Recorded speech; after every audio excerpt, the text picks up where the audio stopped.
రెండు తెలుగు రాష్ట్రాల్లో కలిచివేస్తున్న విషయం, ముఖ్యంగా క్రైస్తవులకు, ముఖ్యంగా సేవకులకు భారభరితమైన హృదయ విచారకరమైన వార్త. ప్రవీణ్ పగడాల గారి ఆకస్మిక మరణం, అకస్మాత్తుగా చనిపోవడం. అసలు నిన్నటి ఉదయం నుంచి సాధారణంగా ఉండలేక అసలు ప్రవీణ్ గారిని మనమే చంపేసుకున్నాం.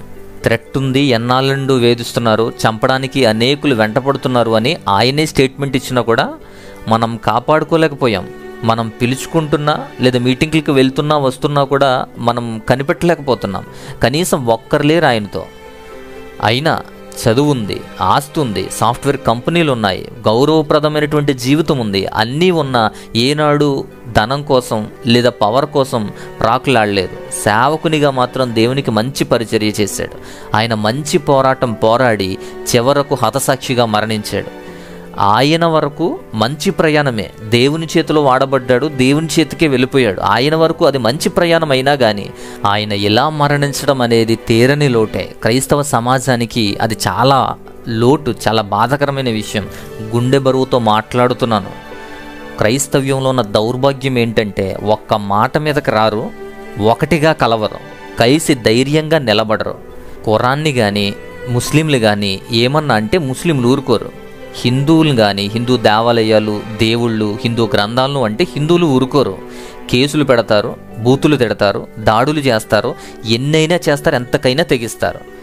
క్రైస్తవులను అన్నప్పుడు లేదా బైబిల్ని అన్నప్పుడు లేదా దేవుణ్ణి ఎన్ని అన్నా సరే, ఏమి అన్నా సరే, సంఘాలు కూల్చేసినా, చర్చిలు ధ్వంసం చేసినా ఒక్కడు కూడా కేసు పెట్టడు, ఒక్కడు కూడా ఎదిరించడు.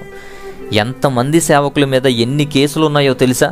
ఒక గుడి పూజారిని అగౌరవపరిచినందుకు దేశమంతా మాట్లాడింది, కేసులు పెట్టారు.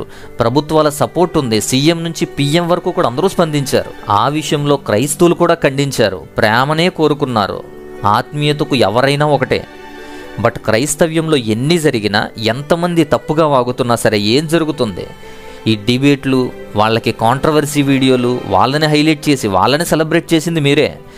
మనం మాట్లాడితే వారు వినరు, చూడరు. అదే వారు మాట్లాడితే ఎన్ని బూతులైనా సరే మీరు మాత్రం చూస్తారు, షేర్ చేస్తారు, అవి ఏకంగా ప్రమోట్ చేస్తారు కూడా. ఏదైనా సమస్య వస్తే సీఎంలు, మినిస్టర్లు, ఎంపీలు, ఎమ్మెల్యేలు, అధికారులు, నాయకులు పక్కన కూర్చోబెట్టుకునే సేవకులు ఉన్నారు, పవర్ ఉన్న సేవకులు ఉన్నారు.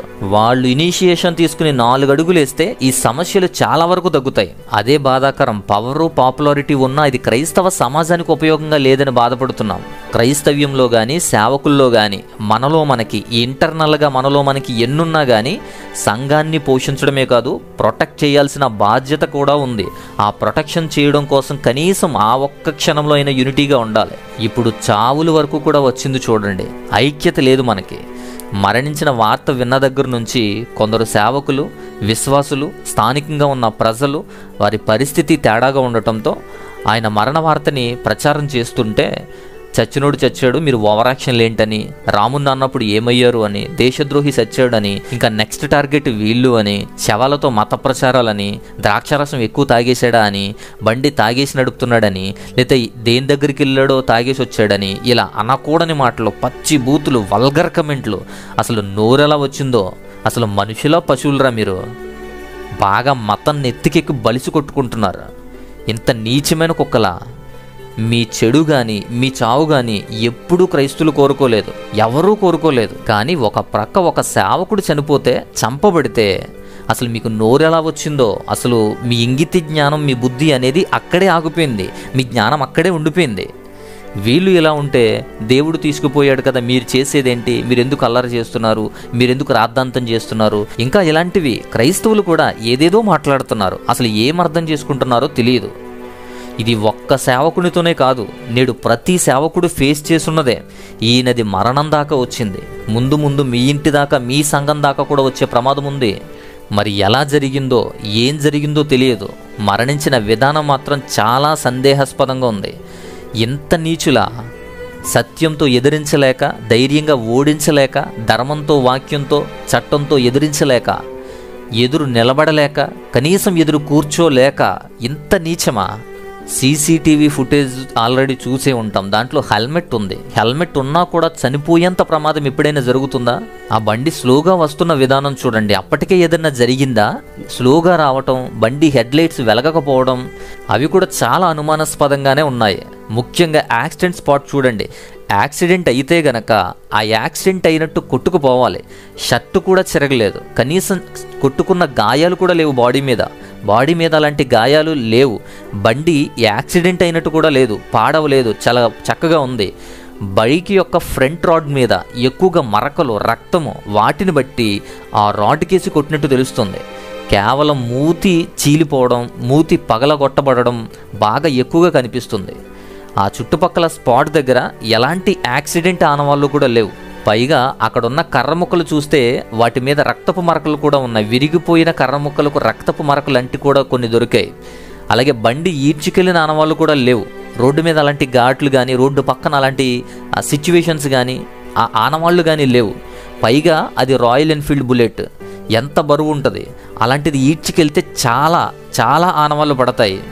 ఇలా ఎక్కువగా గాయాలు అవ్వడం, ముఖం మీదే ఎక్కువగా గాయాలు అవ్వడం, రోడ్డు కూడా చీలిన ఆనవాళ్ళు లేకపోవడం, ఇలాంటివన్నీ కూడా సందేహాస్పదంగా ఉన్నాయి. సాధారణంగా చిన్న బండి రోడ్డు మీద పడితేనే ఈడ్చుకెళ్ళిపోతుంది, షర్టు చిరిగిపోతుంది, చేతి కొట్టుకుపోతుంది, చేతులు కానీ బాడీ కానీ. అలాంటిది ఒక రాయల్ ఎన్ఫీల్డ్ బుల్లెట్ కొట్టుకెళ్ళింది అంటే బాడీ మీద చాలా గాయాలు అవ్వాలి, బండి చిక్కుకుంటూ పోవాలి. బట్ చాలా అనుమానాలు మాత్రం ఈ మరణం వెనుకున్నాయి. ఆ ఫస్ట్ పిక్చర్ చూసిన వెంటనే అందరికీ సందేహం అదే. పైగా షూస్ కూడా పక్కన విడిగా ఎందుకు పడున్నాయి? యాక్సిడెంట్ అయ్యి ఒకవేళ చనిపోతే కాలుకున్న షూస్ విడిగా ఎందుకు పడుంటాయి? ఆ స్పాట్లో అన్నీ కూడా అనుమానాస్పదంగానే ఉన్నాయి. అనుమానాస్పద విషయాలే కనిపిస్తూ ఉన్నాయి. అలా ఉన్నప్పుడు స్పందించకుండా ఎలా ఉంటాం? క్వశ్చన్ చేయకుండా ఎలా ఉంటారు? అనుమానాలు అయితే వ్యక్తం చేస్తున్నారు, అనుమానాలు అయితే ఉన్నాయి. బట్ అవి ఎలా సాల్వ్ చేస్తారో మనం చూడాలి. ఇంత అవమానీయకరమైనటువంటి నీచపు పని, ఒక వ్యక్తిని, ఒక సేవకుడిని చంపేసి మతోన్మాదం చూపిస్తారా? అతను ఎందరికో ఇన్స్పిరేషన్, ఎందరికో ధైర్యం. చాలామంది ఆయన నుంచి నేర్చుకుంటున్నారు. ఆయన సబ్జెక్ట్ని, ఆ చరిత్రని ఎంత నీట్గా ప్రజెంట్ చేస్తారో. అంతేకాదు ఆయన సమాజానికి కానీ, క్రైస్తవ్యానికి కానీ చేసినటువంటి మేళ్లు కూడా, ఆయన దత్తత తీసుకున్న పిల్లలు, ఆయన సంరక్షిస్తున్నటువంటి పిల్లలు, ఆయన నడిపిస్తున్నటువంటి కంపెనీలు కానీ, ఆయన చేయగలిగేవాడు చేశాడు, చేస్తున్నాడు, చాలా చేశాడు కూడా.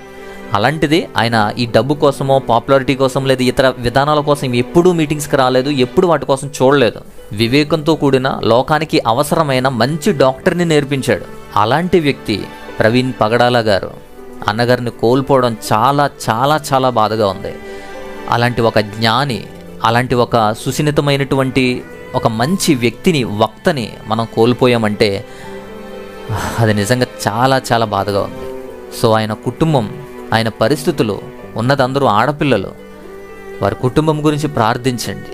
ఖచ్చితంగా ఈ విషయంలో ఏం జరిగిందో, ఎలా జరిగిందో, దీని గురించి న్యాయం అనేది ఖచ్చితంగా మనకు కావాలి. న్యాయం గురించి అడగండి, న్యాయం గురించి ప్రార్థించండి. ఇంకేదైనా అప్డేట్స్ ఉన్నా, ఇంకేదైనా విషయాలు తెలిసినా, దాంట్లో ఉన్న లోతైన అంశాలు మీకు తెలియపరచాలనుకున్నప్పుడు మరలా ఇంకొక వీడియో ద్వారా నేను వస్తాను. ప్రస్తుతానికి ఈ పోస్ట్ మార్టం జరిగి, పోస్ట్ మార్టం తర్వాత రిపోర్ట్ అనేది మనకు రావాలి. దాని ద్వారా ఫైల్ అయ్యేటువంటి కేసు విషయంలో, ఫర్దర్గా తీసుకునేటువంటి ప్రొసీడింగ్స్ విషయంలో మనం ఎలాంటి కార్యాచరణ మొదలు పెట్టాలి అనే విషయంలో కూడా ముందు నిర్ణయిస్తారు. ముందు దానికి సంబంధించిన అప్డేట్స్ అన్నీ కూడా అవసరమైతే సేవకులందరూ మన సోషల్ మీడియాలో పెడతారు. బట్ ఆయన్ని కోల్పోవడం అనేది చాలా విచారకరం, చాలా బాధ, చాలా లోటది.